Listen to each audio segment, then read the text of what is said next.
Hello viewers, आज हम जाने जा रहे हैं लॉ ऑफ टॉट के बारे में। ये लॉ की फील्ड में एक ऐसा सब्जेक्ट है जो लॉ स्टूडेंट के अंदर लॉ जानने की जिज्ञासा को और ज़्यादा बढ़ा देता है। ऐसा मैं क्यों कह रहा हूँ? क्योंकि ये एकमात्र एक ऐसा सब्जेक्ट है जो लॉ स्टूडेंट को बताता है कि सिविल रॉन्ग्स और क्राइम में क्या डिफरेंस है। ध्यान देना मेरी बात पे कि सिविल रॉन्ग, क्राइम और टॉर्ट में क्या डिफरेंस है। फॉर एग्जांपल के लिए अगर हम देखें तो कुछ राइटर्स का, ऑथर्स का, फिलोसोफर्स का ये कहना है कि लॉ ऑफ टॉट है, TORT, टॉट यानी अपकृत्य, यानी अपकृत्य की विधि है ये। बहुत से कहते हैं ये लॉ ऑफ टॉट्स हैं। बहुत से राइटर्स का कहना है, फिलोसोफर का कहना है कि लॉ ऑफ टॉट्स है यानी अपकृत्यों की विधि है, यानी इसमें रॉन्ग्स का हम जिक्र करते हैं, रॉन्ग का जिक्र नहीं करते। अब अपने अलग अलग राइटर्स की अपनी अपनी मनोवैज्ञानिक क्या है स्थिति होती है, तो इसी हिसाब से अपनी कंडीशंस के हिसाब से वो किसी भी चीज़ को डिफाइन करते हैं। आज हम कुछ डिफिनीशंस, इसके नेचर, इसकी कैटेगरी, इसके मीनिंग और डेफिनेशन से जानने की कोशिश करेंगे लॉ ऑफ टॉट होता क्या है, इन एक्चुअली सेंस में लॉ ऑफ टॉट किसे कह सकते हैं। देखो, मैं हार्ड एंड फास्ट रूल पे नहीं जाऊँगा कि वाकई में अगर हम लीगल लैंग्वेज को ही ले लें तो समझना थोड़ा सा मुश्किल और पेचीदा हो जाता है लॉ ऑफ टॉट क्या है। मैं इसके एकदम से स्ट्रिक्ट मुकाम पे नहीं जाऊँगा, स्ट्रिक्ट लाइबिलिटी और ऐसी चीज़ों के रेफरेंस की बात नहीं करूँगा जो आपको बोझिल लगे। मैं सिंपलिसिटी की तरीके से आपको समझाने की कोशिश करता हूँ, आप ध्यान दीजिए। अगर मैं इसका सिनॉप्सिस बनाना चाहूँ तो मैं इस तरह से इसका कंटेंट या सिनॉप्सिस बनाऊँगा। First, the introduction. Second, the meaning of the term. Third, the nature. Fourth, the definition and who can commit it, and then the objects of a tort, and third and the last the essential of a tort। इसी तरीके से मैं synopsis बना के आपको बताने की कोशिश करूँगा, लेकिन अगर ऊपर नीचे कोई सा हो जाता है तो माइंड मत करना और ध्यान देना। मैं एक एक टॉपिक को इंट्रोडक्शन ऑफ टॉर्ट्स की, तो इंट्रोडक्शन टॉर्ट्स में ऐसा कुछ नहीं है। देखिए, जो अपकृत्य लॉ है ना, वो हमें ऐसे रॉन्ग्स को डील करने के लिए बना है जो ना ही तो क्राइम में आते हैं, ना ही कॉन्ट्रैक्ट से डील करते हैं, ना ही ब्रीच ऑफ अ ट्रस्ट है। ठीक है, ये सिविल इंडिविजुअल के या हम कह सकते हैं किसी प्राइवेट इंडिविजुअल्स के राइट को इन्फ्रिंज करता है। ठीक है, वो इसमें जो डैमेजेस मिलती हैं यानी कंपनसेशन जो मिलती है वो अनलिक्विडेटेड फॉर्म में होती है, यानी वो पहले से निश्चित नहीं होती। तो इसका एक इंट्रो तो आप समझ ही गए होंगे कि लॉ ऑफ टॉट कहना क्या चाह रहा है। ये बेसिकली एक कंपनसेटरी लॉ है, यानी जो कंपनसेशन पे ज़्यादा जोर देता है।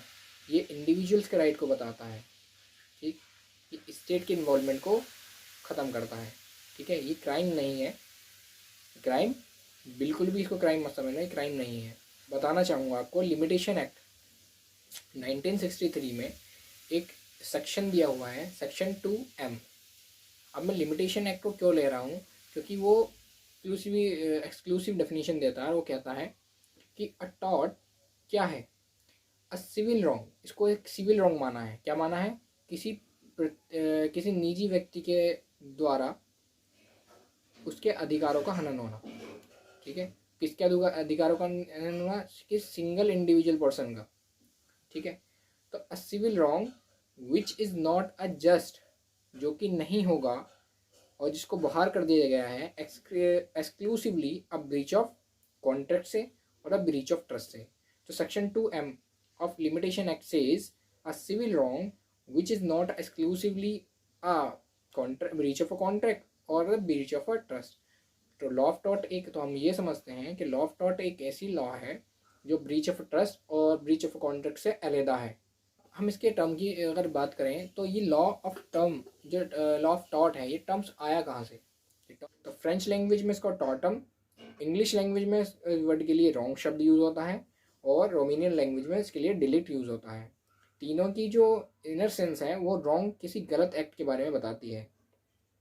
अब क्या है ये, अगर मैं इसको डिफाइन करने की कोशिश करूँ वर्ड टॉर्ट को, तो it is drive from the Latin term tortum which means a wrong और a injury. So it is a breach of a duty which amounts to a civil wrong। अगर हमने अपनी उस ड्यूटी का breach करा जिससे एक सिविल रॉन्ग कमिट होता है तो उसको हम टॉर्ट कहेंगे। आ गई बात समझ में? अब कौन टॉर्ट कर सकता है, ये किसको हम कह सकते हैं टॉर्ट करता है? जैसे हम क्राइम करने वाले को क्रिमिनल कहते हैं और विक्टिम क्रिमिनल, इस तरह से हम नाम देते हैं पक्षकारों को। इसी तरीके से टॉर्ट कमिट करने वाले पक्षकार को क्या कहेंगे, या उस डिफेंडेंट को हम क्या कहेंगे टॉर्ट की लैंग्वेज में? तो टॉर्ट की लैंग्वेज में हम जो टॉर्ट फीजर शब्द का यूज़ करते हैं और जॉइंट टॉर्ट फीजर्स कहते हैं। जब एक होता है तो टॉर्ट फीजर, और जब एक से अधिक होते हैं तो जॉइंट टॉर्ट फीजर्स। मैनी इंडिविजुअल में be include in it and may be a single person is a party of it. यानी एक सिंगल पर्सन भी हो सकता है और एक व्यक्तियों का समूह भी हो सकता है। A tort arises when a person's duty a tort arises when a person's duty towards a other is affected।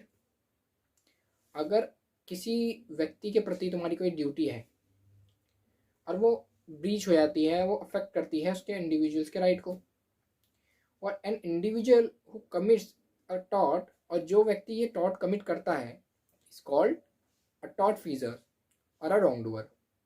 ठीक है, समझ गए? अब हर एक लॉ के पीछे एक एम होता है। जैसे आईपीसी बना, वो क्यों बना? पिनलाइज करने के लिए। कॉन्स्टिट्यूशन बना, क्यों बना? वो पूरे ही कंट्री के लॉज को रेगुलेट करने के लिए, फंडामेंटल राइट्स बताने के लिए, ड्यूटीज़ बताने के लिए। उसके प्रियम्बल से हमें उसके पीछे का एम का पता लगता है, उसके ऑब्जेक्टिव्स का पता लगता है कि कॉन्स्टिट्यूशन क्यों बना। ठीक है, हर एक लॉ का अपना एक उद्देश्य होता है। ऐसा नहीं है कोई भी लॉ ऐसे ही बना दिया और बिना किसी वजह से उसका हम यूज़ करते चले आ रहे हैं। अब टॉर्ट का जनरल मीनिंग क्या है वो तो हम समझ गए, लेकिन इसके पीछे का उद्देश्य क्या है तो हम ये जानते हैं।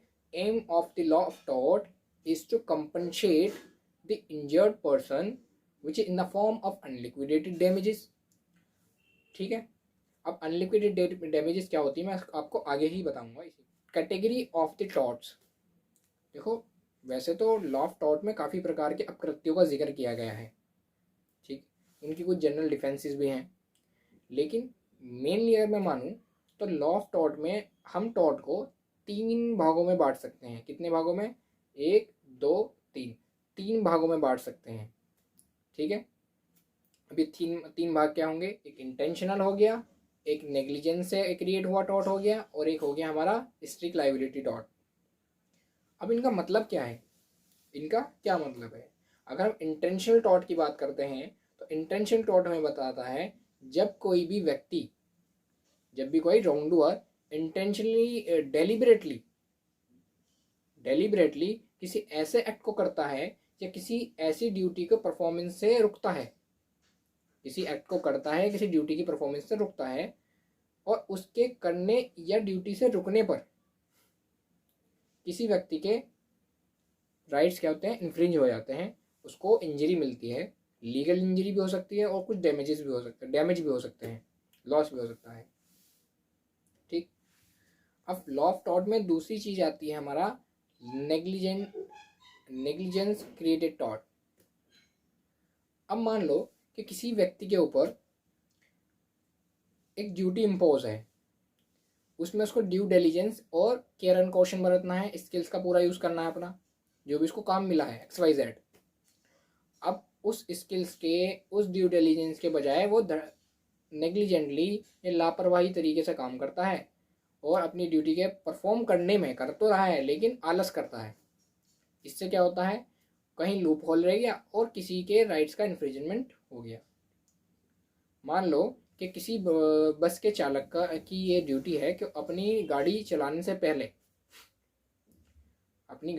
से पहले ये देखे कि आसपास जो व्यक्ति, जो पीछे जो व्यक्ति पैसेंजर्स बैठे हैं वो कहीं अपने हाथ तो नहीं निकाल रहे हैं, है ना?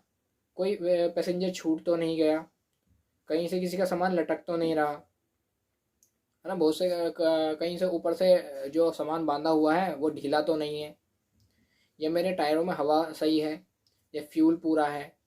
तो सारी चीज़ें मैं देख कर चलता है ना। अगर वो ये सब देखने में गलती करता मीन्स उसको लापरवाह तरीके से छोड़ देता है कि चल रोज का काम है, एक दिन नहीं करना है तो क्या हो गया, और उसी दौरान गाड़ी के चलते हुए किसी का एक्सीडेंट हो जाता है, और किसी की मौत हो जाती है, तो यहाँ पे नेग्लिजेंस किसके जरिए हुआ? ट्रांसपोर्ट डिपार्टमेंट तो लाइबल है वाइकरियसली, लेकिन मैं बात कर रहा हूँ ये इसमें लाइबिलिटी इस ड्राइवर की भी हुई, जो उस गाड़ी को चलने से पहले उसने उसको देखा नहीं। ये आ जाते हैं नेग्लिजेंस से क्रिएट किए हुए टॉर्ट्स, जहाँ पे आपकी ड्यूटी है लेकिन आपने ड्यू केयर एंड कॉशन नहीं बरता। अब कुछ ऐसे टॉर्ट्स होते हैं जो हम स्ट्रिक्ट लाइबिलिटी टॉर्ट्स कहते हैं। अब ये स्ट्रिक्ट लाइबिलिटी टॉर्ट्स क्या होते हैं? देखो, जब कोई भी व्यक्ति कोई एक्ट करता है और उस एक्ट करने से कुछ ऐसी सिचुएशन अराइज होती है हजार्डियस हो, ठीक है, जो लार्ज नंबर ऑफ पीपल्स पे अफेक्ट करती हो, उसका एक्ट ऐसा हो कि वो लार्ज नंबर ऑफ पीपल को अफेक्ट करता हो, और लॉ एक ऐसी ड्यूटी इसके ऊपर या ऐसी लाइबिलिटी इसके ऊपर इम्पोज करती है, चाहे वो उसने एक्ट डेलिबरेटली किया हो चाहे नेग्लिजेंस में किया हो, वो उसके लिए लाइबल होगा ही, वो बचाव नहीं ले सकता अपना। अब मैं इनको इंग्लिश में बताने की कोशिश करता हूँ। तो intentional torts are those tort which is caused by a deliberate action and inaction of a respondent, ठीक है, of a respondent. Negligence torts are those torts या those wrong that happens because the defendant और a duty, उसके पास कुछ duty थी और वो failed हो गया and fail to act reasonably, उसने केयर एंड कॉशन से काम नहीं किया, रीजनेबली परफॉर्म नहीं करते हैं। स्ट्रिक्ट लाइबिलिटी टॉर्ट्स आर दो torts and wrongs that holds a party liable without having to prove a negligence और फॉल्ट। हम यहाँ पे प्रूव नहीं मांगते भाई कहाँ फॉल्ट रहा, कहाँ कहाँ कैसा, ये आपकी जिम्मेदारी थी, आपको फुलफिल करनी चाहिए थी, ठीक है। यहाँ पे स्ट्रिक्टली एप्लीकेबल है, ये लाइबिलिटी आपके ऊपर स्ट्रिक्टली एप्लीकेबल है। अगर आप समझ गए हैं इंट्रोडक्शन, मीनिंग और इसके कैटेगरीज के बारे में, एम के बारे में, तो आगे हम चलते हैं। हम जानने की कोशिश करते हैं कुछ फिलोसफर्स की डेफिनेशंस के द्वारा। देखो, ऐसे तो बहुत से फिलोसफर्स हैं जिन्होंने टॉर्ट्स को रिफाइन करने की कोशिश की है, लेकिन अनएनिमियसली या पूर्ण रूप से कोई भी इसकी एक मात्र ऐसी डेफिनेशन नहीं दे पाया जिससे हम ये मान लें कि टॉर्ट अगर हम मानते हैं तो अन्य कंट्री या अदर टाइम्स में भी वो एप्लीकेबल या एक्सेप्टेबल होगी। लेकिन फिर भी कुछ डेफिनेशन ऐसी है जिसको हम यूज़ करते हैं for the understanding of the term tort. Okay, अब मैं इसमें 3 डेफिनेशन लूँगा, विनफील्ड की, दूसरी आपकी सालमन की, और फिर एक है आपके फ्रेजर। कौन कौन लूँगा? Winfield, salmon and Fraser. Winfield, salmon, Fraser क्या क्या कहते हैं, उसको एक एक करके डील कर। विनफील्ड क्या कहते हैं, पहले उनकी डिफिनेशन को मैं पढ़ता हूँ, फिर आपको उसके टुकड़े करके बताऊंगा कि वो क्या कहना चाह रहे हैं अपनी डेफिनेशन से। Winfield says, according to Winfield, tortious liability arises when the breach of a duty fixed by law towards a person which is redressable in nature by an action or unliquidated damages। अब इन्होंने 6-7 चीजें कही। पहला इन्होंने कहा tortious liability कब arise होगी, जब ब्रीच ऑफ अ ड्यूटी होगी। ब्रीच ऑफ ड्यूटी कौन सी ड्यूटीज मानी जाएंगी, जब फिक्स बाय लॉ होगी। अब फिक्स बाय लॉ किसके प्रति होगी, टूवर्ड्स अ पर्सन, और इस पर्सन को किस तरह से न्याय मिलेगा, इसको न्याय मिलेगा उस रिलीफ से जो कि रेड्रेसेबल इन नेचर होगा, और बाय एन एक्शन, उस एक्शन के द्वारा हम उसको कर सकते होंगे, और उसकी कंपनसेशन कैसी होगी, अनलिक्विडेटेड फॉर्म में होगी, अनलिक्विडेटेड डैमेज होगी। तो विनफील्ड कहना चाह रहे हैं कि ब्रीच टॉर्टियस लाइबिलिटी जब अराइज होती है जब किसी व्यक्ति के ऊपर कोई ऐसी ड्यूटी इम्पोज है जो कि फिक्स बाय लॉ हो। अब ये लॉ कैसा है इसको सालमन बताएंगे, लेकिन अभी हम जानते हैं फिक्स बाय लॉ हो towards a person which is remedy reducible in nature by an action और अनलिक्विडेटेड डैमेजेस।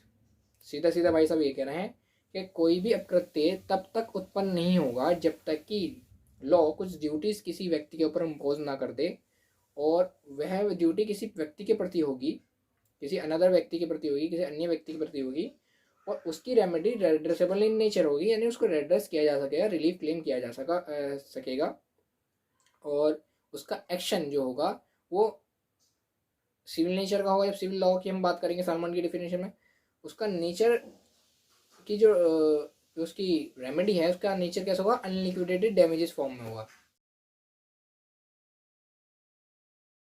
अभी अनलिक्विडेटेड क्या है, देखो लिक्विडेटेड मीन्स होता है, पहले से हमारे सामने तय है, ठीक है, मुझे भी उसके बारे में पता है और दूसरे पक्षकार को उसके बारे में पता है कि अगर देखो मान लीजिए एक उदाहरण लेते हैं कि दो पक्षकारों ने आपस में कॉन्ट्रैक्ट किया, एग्रीमेंट किया कि इसके ब्रीच हो जाने पे आप मुझे इतना कंपनसेशन देंगे, तो इतना कंपनसेशन देना है, कॉन्ट्रैक्ट आप और मेरे बीच में हुआ तो ये डिसाइड है, पहले से ही प्रीवियसली डिसाइड ही रहा है हमारे बीच में, अगर बीच होता तो कंपनसेशन आप मुझे इतना देंगे, आपकी तरफ से होगा, अब मेरी तरफ से होगा तो मैं इतना दूंगा। तो अगर वो परफॉर्मेंस नहीं करते हैं और वो मुझे कंपनसेशन देते हैं और वो जो कॉन्ट्रैक्ट है सेटल हो जाता है, ठीक है, तो उनका कंपनसेशन मुझे देना पहले से ही डिसाइडेड था। लेकिन टॉर्ट के मामले में क्या होता है, अगर किसी भी ड्यूटी की ब्रीच होती है और किसी व्यक्ति के लीगल राइट्स का वायलेशन होता है, तो उस वायलेशन पे वो ऐसे रेमेडीज पाएगा जो अनलिक्विडेटेड फॉर्म में होंगे, या जिसको कोर्ट की डिस्क्रिप्शन में छोड़ दिया जाएगा कि कोर्ट कितना डिसाइड करेगी as per the circumstances of each case. Unliquidated समझ गए, लिक्विडेटेड समझ गए, तो टॉर्ट में जो रेमेडी मिलती है उसका नेचर अनलिक्विडेटेड फॉर्म में होता है, ठीक, which is can not be previously determine और it rest on the court's discretion. अब सालमन भाई साहब क्या कहते हैं, सालमन भाई साहब कहते हैं कि ये जो है ना टॉर्ट, ये टॉर्ट सिविल रॉन्ग है, the tort is a civil wrong for which a remedy is a common law action. अब ये कह रहे हैं कि जो रेमेडी मिलती है कॉमन लॉ एक्शन के द्वारा मिलेगी फॉर अनलिक्विडेटेड डैमेजेस, ठीक है। अब इनका भी कहना क्या है, सालमन ये कह रहे हैं कि लॉ ऑफ टॉर्ट एक सिविल रॉन्ग है, यानी एक दीवानी प्रकार का अपकृत्य है, फॉर विच अ रेमेडी, जिसके लिए हम अगर उपचार चाहिए, अगर हमें उसको रेमेडी चाहिए तो हमें कॉमन लॉ एक्शन, ऐसा एक्शन लाना होगा सिविल कोर्ट में, ठीक है, फॉर अनलिक्विडेटेड डैमेजेस। अब रेमेडी हमें कैसे मिलेगी, अनलिक्विडेटेड, ये भी वही बात कर रहे हैं, लेकिन इनकी डेफिनेशन में कुछ चीज़ अलग है। ये क्या क्या कह रहे हैं, एक्सक्लूसिवली एक चीज़ ऐड और कर रहे हैं अपनी डेफिनेशन में, ये कह रहे हैं विच is not exclusively breach of a contract और ब्रीच ऑफ अ ट्रस्ट। ये लॉ ऑफ टॉर्ट तो है, लेकिन ना ही तो ये कॉन्ट्रैक्ट के ब्रीच होने पर राइज होगा और ना ही ये ट्रस्ट, ब्रीच ऑफ ट्रस्ट होने पर राइज होगा, और ना ही किसी अदर मेयरली इक्विटेबल ऑब्लिगेशन के होने पर राइज होगा, यानी इनमें से तीनों में से किसी के भी होने पर टॉर्ट राइज नहीं होगा, टॉर्ट राइज नहीं होगा, ठीक है। तो ये सालमन कह रहे हैं, अभी हमने ऊपर बात करी थी ना, breach of a duty fix by law, तो फिक्स बाय लॉ की जिस बात के लॉ की बात कर रहे हैं वो सालमन बता रहे हैं ये सिविल रॉन्ग है। जब हम सिविल रॉन्ग की बात कर रहे हैं तो ये सिविल लॉ से ही डील करेगा, ठीक है। अब आ जाते हैं फ्रेजर भाई साहब के पास। अब फ्रेजर भाई साहब क्या कह रहे हैं, फ्रेजर भाई साहब कह रहे हैं कि टॉर्ट इज एन इन्फ्रिजनमेंट, इन्फ्रिजनमेंट हमेशा राइट्स का होता है, लेकिन इन्होंने राइट की एक फॉर्म का जिक्र किया है, इन्होंने राइट के एक फॉर्म का जिक्र किया है, एक राइट होता है इन पर्सनम और एक होता है इन रैम। तो इन पर्सनम का मीन्स होता है राइट अगेंस्ट अ पर्सन या इंडिविजुअल, और राइट इन रैम का मतलब होता है against the world at large, ठीक है। जो मेरे पास अधिकार है, अगर मेरा अधिकार किसी व्यक्ति ने इन्फ्रिंज कर दिया, मुझे नहीं पता वो कौन है, तो मेरे पास ये अधिकार है कि मैं स्वयं बनाम अननोन के हिसाब से, अननोन करके भी केस सूट फाइल कर सकता हूँ टॉर्ट के केस में, ठीक है। तो ये यही कहना चाह रहा है, इसको एक बार दोबारा से मैं पढ़ देता हूँ, बता देता हूँ ये क्या कहना चाह रहा है, अगर आपको नहीं समझ में आया है तो। टॉर्ट इज एन इन्फ्रिजनमेंट, ये एक तरह की क्या है, उल्लंघन है, हनन है, किसका, राइट इन रैम का, राइट इन रैम। और राइट इन रैम किसके पास है, ये प्राइवेट इंडिविजुअल मेरे पास है, ठीक है, प्राइवेट इंडिविजुअल यानी मेरे पास है, और giving a right of compensation, और मुझे अधिकार देता है कि मैं राइट मेरे पास है, मैं कंपनसेशन वसूल उस व्यक्ति से जिसने मेरे राइट को इन्फ्रिजनमेंट किया है, यानी उसका उल्लंघन किया है, यानी मेरे को कोई लीगल डैमेजेस डैमेज किया है, मेरा राइट्स का इन्फ्रिजनमेंट किया है, ठीक। इस पर दो मैगजीम्स भी हैं, ठीक है, इंजुरिया साइन डेमनम और डेमनम साइन इंजुरिया, उसको भी मैं डिस्कस करूंगा लेकिन अनदर वीडियो में। अभी से अब ये कह रहा है कि tort is an infringement of right and RAM of a private individual giving a right of compensation, जिसको अधिकार मिलता है उसके इन्फ्रिजमेंट है राइट ऑफ कंपनसेशन का at the suit of a injured party. क्या टॉर्ट और रॉन्ग एक ही है? हाँ देखो, टॉर्ट और रॉन्ग दोनों एक दूसरे के लिए इक्विवेलेंट है, दोनों एक दूसरे के सिनोनिम्स कह सकते हैं हम। लेकिन रॉन्ग्स दो तरह के होते हैं। अब टॉर्ट किस में फॉल करेगा, किस में जाएगा, वो मैं बता दूंगा अभी थोड़ी देर में। देखो, रॉन्ग्स होते हैं दो तरह के, public wrong and private wrong. एक होता है पब्लिक रॉन्ग, एक होता है प्राइवेट रॉन्ग। तो पब्लिक रॉन्ग है वो ये कहता है कि इसमें होने वाली एक्टिविटी को, पब्लिक रॉन्ग होने वाली एक्टिविटी को, एक्ट को ऑफेंस कहेंगे, और ऑफेंस को करने वाले को ऑफेंडर कहेंगे। यानी इन शॉर्ट हम उसको क्राइम का नाम देंगे, ठीक है, कि उसने व्यक्ति ने क्राइम किया, और उस क्राइम को डील करने के लिए एक पीनल लॉ होगा जो उसको पनिश कर सके, ठीक है, जो उसको बता सके उसको क्या पेनल्टी मिलेगी। फिर उसका एक प्रोसीजर भी होगा जिसे CRPC, क्रिमिनल प्रोसीजर कोड, एक प्रोसीजर का मैं एग्जाम्पल दे रहा हूँ, ये इंडिया में लागू है। और फिर जो कोर्ट उसको डील करेगी वो मैटर ही ऐसा डील करती होगी जो क्रिमिनल मैटर्स को डील करती हो, यानी क्रिमिनल मैटर्स को ही डील करती होगी, यानी क्रिमिनल कोर्ट्स हो, ठीक है। और वो पेनल्टी और पनिशमेंट इम्पोज करती हो, कंपनसेशन ना देती हो, पेनल्टी और पनिशमेंट इम्पोज करती हो, फाइन लगाती हो। मेनली जो उसका पर्पज है उसको पनिश करना है, रेड्रेसल। और ये जो एक्टिविटी है, एक्ट है, ये against the world at large के अगेंस्ट है, ठीक है। क्राइम में समझ में आ गई। एक रॉन्ग हो गया पब्लिक, एक होता है प्राइवेट। इसके शब्द से ही पता लग रहा है निजी। निजी मीन्स इंडिविजुअल, इंडिविजुअल्स के राइट का अफेक्शन होता है। देखो, इंडिविजुअल का राइट का अफेक्शन तो क्राइम में भी होता है, लेकिन उसको हम कैटेगराइज करते हैं not for the right of that individual but also against include all the rights of the other people who are reside in that community in which the offense committed। उस प्राइवेट इंडिविजुअल का right affect होता है, ऐसे ही civil right में भी affect होता है, लेकिन उसके निजी राइट होते हैं वो।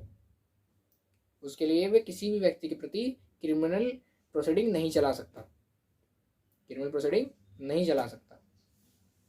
ठीक है।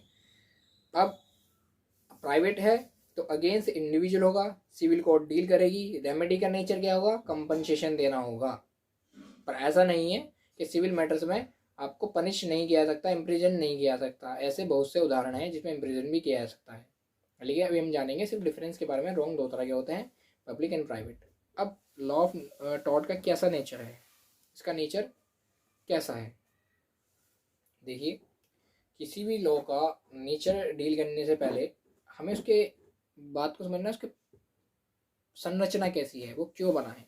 लॉ को अगर हम मान लें कि सिविल रॉन्ग के लिए एक ऐसा लॉ है जो मेनली रेमेडी पे बेस करता है, जो कि अनलिक्विडेटेड इन फॉर्म में होती है, कंपनसेशन देता है, तो इस तरह से हम इसके नेचर को डिफाइन करना चाहे तो हम कह सकते हैं a tort is a type of a civil wrong. यानी टॉर्ट एक टाइप है सिविल रॉन्ग का, which has a main remedy, जिसमें मेन रेमेडी क्या है, इन केस या in a form of a compensation और डैमेजेस। अब देखो, दो टर्म है, डैमेज और डैमेजेस। डैमेज का मीन्स है लॉस और डैमेजेस का मीन्स है कंपनसेशन, ठीक है। डैमेज और डैमेजेस में यही फर्क है, बहुत से लोग कंफ्यूज होते हैं। डैमेज यानी एक डैमेज, डैमेजेस यानी बहुत सारे लॉसेस। ऐसा नहीं है, damage means loss, damages means compensation, okay. बस इतना सा ही फर्क है, ज़्यादा इसको फैलाने की जरूरत नहीं है, ठीक है। इसको ज़्यादा एक्सटेंड करने की जरूरत नहीं है, बस इतना ही से डिफरेंस है, इसमें ज़्यादा कुछ नहीं है। A tort is a type of a civil wrong which has a main remedy in such a case a compensation nature and damages by the defendant। Defendant देता है किसको, प्लेंटिफ को। कब देगा, ऐसा नहीं है कि कोई भी डिफेंडेंट किसी प्लेंटिफ ने सूट फाइल करता तो देगा ही। अगर वो प्रूव कर देता अपने केस को, और उसके बाद इंजरी को प्रूव करता है कि हाँ मुझ पर इंजरी हुई, कॉज टू, ठीक। अब लॉ ऑफ टॉर्ट में आज के लिए इतना ही। आगे हम जानेंगे लॉ ऑफ टॉर्ट और क्राइम में क्या डिफरेंसेस हैं, law of tort and contract में क्या डिफरेंसेस हैं, law of tort and breach of a contract हो गया, ट्रस्ट हो गया। तो इसका हम डिफ्रेंशिएशन करेंगे और फिर ये लॉ ऑफ टॉर्ट का जो बेसिक इंट्रोडक्टरी पार्ट है वो ख़त्म हो जाएगा। फिर इसको हम लीगल मैगजिम से समझेंगे, केस लॉज से समझेंगे। इसमें जो बहुत से ऐसे केस लॉज हैं जो मैं पढ़ने हैं इसकी स्टडी के दौरान। अगर आपको वीडियो अच्छी लगी तो आप कमेंट कर सकते हैं और अपने सजेशन दे सकते हैं कि आपको किस तरह से और इसको इम्प्रूव करना चाहिए, मुझे किस तरह से इसको और इम्प्रूव करना चाहिए। ठीक है, अब मैं एक बार इसकी क्विक रिवीजन कर लेता हूँ। क्विक रिवीजन के लिए मैं चलता हूँ इसके फ्रंट पे। देखो section 2M of limitation act बताता है, वो कहता है कि ये एक सिविल, सेक्शन 2M पे अगर हम चलते हैं क्विक रिवीजन में, तो section 2M of limitation act कहता है कि सिविल रॉन्ग है, क्या है, एक सिविल रॉन्ग है विच is not just exclusively a breach of contract और ब्रीच ऑफ ट्रस्ट। ना ही तो वो ब्रीच ऑफ कॉन्ट्रैक्ट के होने पर उत्पन्न होता है, ना ही ब्रीच ऑफ ट्रस्ट के होने पर उत्पन्न होता है। वो अलग ही तरीके का रॉन्ग है, वो अलग ही तरीके का रॉन्ग है। यानी जो लॉ ऑफ टॉर्ट है वो ना ही ब्रीच ऑफ कॉन्ट्रैक्ट के होने से राइज होगा, ना ही ब्रीच ऑफ ट्रस्ट के होने से राइज होगा। वो अलग ही डिफाइन करने की कोशिश कर रहा है 2M। इसको एक्सक्लूसिव डेफिनेशन कहते हैं। अब लॉ ऑफ टॉर्ट का मीनिंग क्या है, देखो लॉ ऑफ टॉर्ट का जो टर्म टॉर्ट है, TORT टॉर्ट, ये लिया गया है टॉर्टम शब्द से, लैटिन भाषा का शब्द है। ठीक है, ये टर्म लैटिन भाषा का शब्द है और जिसका मीनिंग होता है रॉन्ग और इंजरी। और इंग्लिश में इसके लिए वर्ड यूज होता है रॉन्ग, और रोमन लैंग्वेज में या रोमन लॉज की जो टर्म है इसमें डिलेक्ट।